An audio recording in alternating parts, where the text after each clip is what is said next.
Morning watchers, Scott from SE Landscaping. Today I just want to talk about the service we deliver, and I'm going to a site this morning that I'm going to get a bit of footage for.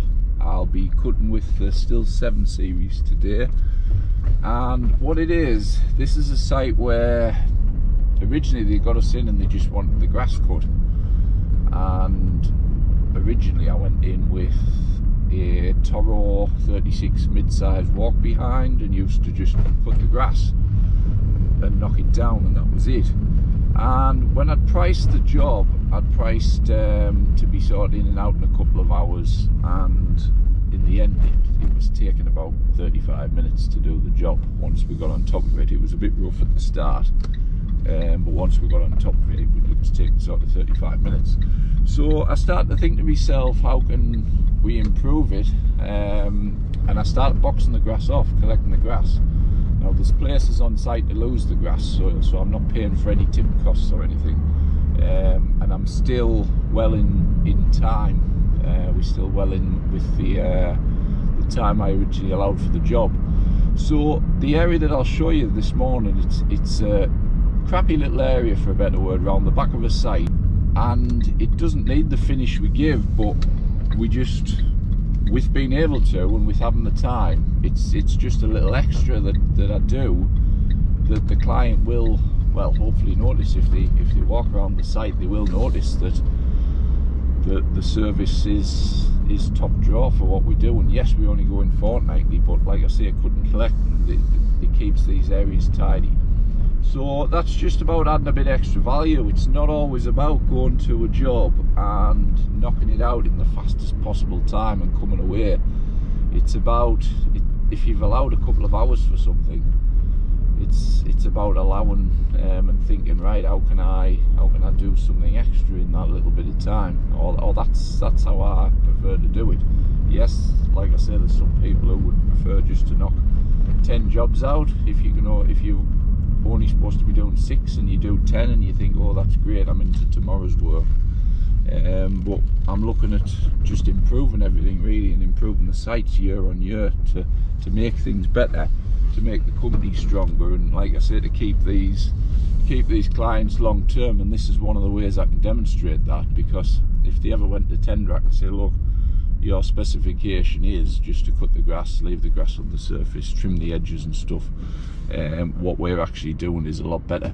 So I'll get you some footage of one of these areas around the back that I'm talking about, that's just an area that's out the way, that probably no one will ever see unless they do a site walk around, but it gets the same tension as the front of site and the entrance to the drive into the site.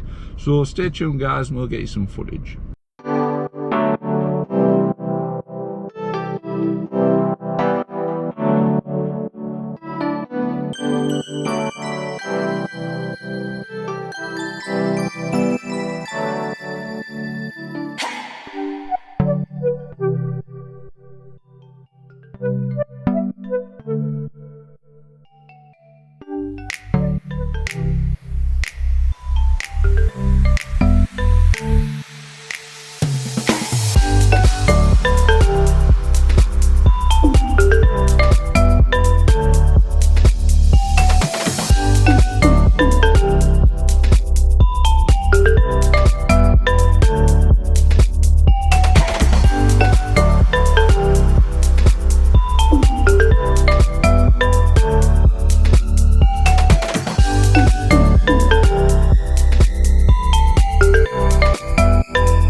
So that's what I'm talking about, just a wasted bit of ground at the back of the site, but nobody ever comes around here. But look at it, lovely. So guys, that's that job done, and as you can see after the photos, it's difficult when you're explaining something beforehand, but as you can see after the video, sorry, it's round the back of a site. It's a place where they park pallets. Nobody goes around there, it's just a storage area. To be honest, they probably wouldn't even notice if I didn't cut it for 6 months, but I just think extra little touches keeps it all tidy and stuff, and it looks exactly like the front of the site, so I'll box it off each time, and it's just part of the little extras we do. So I was there this morning an hour and a half, and then I did a little bit of weed killing around the car parks, an hour and a half on the grass, and about 20 minutes on the car parks with the glyphosate. So they got the 2 hours out of me today, and they've got a nice tidy site. And it just means, like I say, when we used to cut it with the Toro originally, you're constantly ploughing through. You're only cutting this fortnightly, and that used to grow quite fast because you're fertilising it when you put the grass back on. So what tends to happen is the you're cutting the old grass every fortnight as well, so you're ploughing through that. So at least doing it this way, you're taking the grass away, so you're not fertilising it as much and it's not growing as fast. And it's just about finishing touches and that, trying to add that little bit extra to the client, because people do appreciate it. It's like when you go somewhere for a meal or something, if you see a 2-for-1 or something, you're looking for that, you look for that deal, and you value that, and you'd think, oh, we'll go back there because it's 2-for-1 type of thing. So that's what we did, and that's what we do each visit. And that is another one of the sites, what I call my bread and butter sites, easy sites, and sites that I'll have for the rest of, as long as I'm trading, and as long as they don't go bust. I have numerous sites like that, and an average site like that, you spend a couple hours a fortnight, and then you're doing a bit of pruning at the end of the year, some overhanging trees and whatnot, and they might get you to do a bit of moss removal from time to time on some footpaths or something. So an average site like that is going to bring in a couple of grand a year. So if you can pick up sort of 20 of them sites that take a couple hours, and you get a couple of extras, you can dipping into commercial work, you can sort of get a good start, and you can be bringing in sort of £40,000 a year in income. And if you said that 25% of that was outgoings, you can, if you can get a decent amount of these sites, you can be bringing in plenty of money in a year, dipping into these smaller ones. It doesn't always, they don't always have to be the larger jobs. You don't always have to go looking for the ones that take 6 hours to do, or you spend a day there. I'm quite happy to do 3 or 4 of these sites a day, and it's, a lot of them are next door to each other, so we tie an area in on the same day. So that one there we do next door, and then we drive about 5 minutes to another estate and do another 2. So try and keep the work together. On commercial work, it's no good saying, right, I'm going to do this site here and then I'm going to drive 30 miles to another site, because straight away you've lost an hour getting to that site, and you've got to make that money back somehow. So you've sort of got to increase your prices to, if you're travelling a lot, if you've got 4 sites that far apart. So ideally get a job on an estate and then try and build on it. So speak to the people who you're working for on them sites and say, look, do you know any of your neighbours? Do you do business with any neighbours on the estate? Is there anyone you think we could help with maintenance, or have you any friends here who you think we could supply maintenance to? And you potentially pick up 2 or 3 more clients on that estate, and that gets you your day on one estate. So you arrive, you get to that estate on the morning, and you're on there for the full day with no travel time. So it's trying to cut down on travel time, cut down on the amount of time you're not on the tools, basically, and that's trying to tie jobs up. It's a bit like the private sector. If you cut number 2 on a street, if you can get number 4 and number 10 and number 12, no travel time, you're just coming out of one and going to the next and the next, then that's the same again. You're going to make some good money, and that's what it's all about. You make money on the tools. You don't make money traveling about and traveling an hour here and an hour there as well. So hope the video has helped, guys. Same with the 7 Series again. I praise it all the time. Can't find any bad points with it. It did drop the revs a couple of weeks ago, but I've bought a little RPM machine now so that I can adjust them myself, just to up them. If it does it again, I will be taking it to the dealers, but it seems to solve the problem. So I've upped the RPMs, and apart from that, I cannot knock the machines. It takes a lot of fuel. It takes plenty of fuel, and once you've filled it up, that lasts sort of a good couple of hours. So you can cut a lot of grass without having to refill it. And the multiple speed's good as well. If you're hitting a bit of thick grass, you just knock it down a little bit and it does a better cut.